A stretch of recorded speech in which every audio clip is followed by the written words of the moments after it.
रहीम अस्सलाम वालेकुम। आज हम पढ़ेंगे चौथी जमात की उर्दू का 5वां सबक, जो है एक नज़म सवेरे उठना। सवेरे उठना यानी सुबह को जल्दी उठना। ख़ास अल्फाज देखेंगे हम और इनके मीनिंग जानेंगे। पहला लफ्ज़ है सब्ज़ा। सब्ज़ा यानी हरियाली, दम भरना, तारीफ़ करना। मखमल एक इंतहाई नरम कपड़ा होता है जिसका नाम मखमल है। ताने उड़ाना, सुरीली आवाज़ें निकालना। नज़म पढ़ेंगे हम। उठता है सवेरे जो लड़का है सारा दिन वो खुश रहता, यानी जो लड़का सुबह को जल्दी उठता है फिर वो सारा दिन खुश रहता है। जब बाग में सैर को जाता है खुश होकर वापस आता है। सुबह को जल्दी उठता है फिर बाग में सैर करने को जाता है तो वहाँ से वो तरोताज़ा होकर और खुश होकर वापस आता है। क्या नरम है पाँव तले सब्ज़ा, एक फ़र्श बिछा है मखमल का, यानी जब बाग में जाता है वहाँ का जो सब्ज़ा होता है वो इंतहाई नरम होता है। ऐसे लगता है जैसे मखमल का फ़र्श बिछा हुआ हो, मखमल का कपड़ा बिछा हुआ हो, तो ऐसे नरम व मुलायम होता है।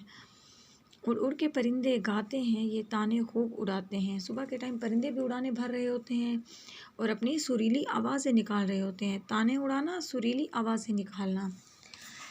तारीफ़ खुदा की करते हैं, दम उसके करम का भरते हैं, यानी वो भी अपनी आवाज़ें निकाल के खुदा की तारीफ़ कर रहे होते हैं। सिर्फ परिंदे ही नहीं बल्कि सारी मखलूक अल्लाह ताला की तारीफ़ करती है। दम भरना, उसकी तारीफ़ करना, करम मेहरबानी या उसने जो हमें अता किया है तो उसके लिए उसकी तारीफ़ करना। वापस जब घर को आता है कुछ माँ के हाथ से खाता है, यानी जब वो सैर करके घर वापस आता है तो माँ उसके लिए खाना बनाती है और उसको खिलाती है।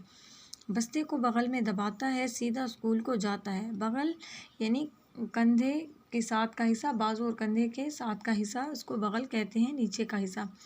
तो वो बस्ते को उठाता है और स्कूल की तरफ चल पड़ता है। दिन भर मेहनत से पढ़ता है और सबसे आगे बढ़ता है। जब बच्चा सुबह जल्दी उठता है, सुबह की सैर करता है तो वो सैर करने से उसका जिस्म चुस्त और चाको चौबंद हो जाता है, जिसकी वजह से वो दिन भर मेहनत करता है और पढ़ाई करता है। इसी वजह से फिर वो आगे निकल जाता है। ये नज़म लिखी है तुलोक चंद महरूम ने। तो बच्चों अब हम आ जाएंगे मरकज़ी ख़याल की तरफ, यानी इस नज़म का मरकज़ी ख़याल क्या है। इस नज़म का मरकज़ी ख़याल है सुबह जल्दी उठने और सुबह की सैर की अहमियत और फ़वाइद बताना है।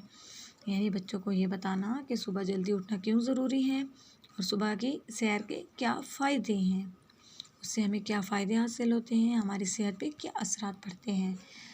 इसके बाद आ जाएंगे हम खुलासे की तरफ। यानी इस नज़म का ख़ुलासा क्या है। जो बच्चा सुबह सवेरे उठता है और बाग की सैर को जाता है, सब्ज़े को देखता है और परिंदों की खूबसूरत आवाज़ें सुनता है तो वो खुश हो जाता है। सुबह की सैर से सारा दिन वो चुस्त और चाको चौबंद रहता है और सारा दिन मेहनत से पढ़ता और काम करता है और आगे बढ़ता है। अच्छा बच्चों, ये हो गया खुलासा। अब हम आ जाएंगे सवालात व जवाबात की तरफ। इन सवालात के जवाबात दें। नज़म की हर सतर कहते हैं लाइन को, नज़म की हर सतर मिसरा कहलाती है। दो मिसरे मिलकर एक शेर बनाते हैं। अब मैं आपको नज़म से ही समझाऊंगी। तो बच्चों ये देखें, ये हो गई एक लाइन यानी एक मिसरा। पहली लाइन एक मिसरा और ये हो गया दूसरा मिसरा। ये दोनों मिलके यहाँ से यहाँ तक ये बन जाएगा एक शेर। ठीक है बच्चों। अच्छा अब हम आ जाएंगे सवाल की तरफ। आप बताएं कि इस नज़म में कितने अशआर हैं। तो बच्चों इस नज़म में 8 अशआर हैं। अगला सवाल है परिंदे किसकी तारीफ़ करते हैं। परिंदे अल्लाह ताला की तारीफ़ करते हैं। लड़का बस्ता बगल में दबाकर कहाँ जाता है। लड़का बस्ता बगल में दबाकर स्कूल जाता है। नज़म के कितने अशआर में लफ्ज़ है आया है। नज़म के 4 अशआर में लफ्ज़ है आया है। अब मैं आपको बताऊंगी कुछ अल्फाज जिनके बनाने होंगे आपने जुमले। सब्ज़ा, दम भरना, मखमल, ताने उड़ाना, मेहनत, इनके आपने बनाने हैं जुमले। और एंड पे जो मैं काम दूंगी वो है इमला, यानी इस पूरे चैप्टर की आपने इमला की तैयारी करनी है।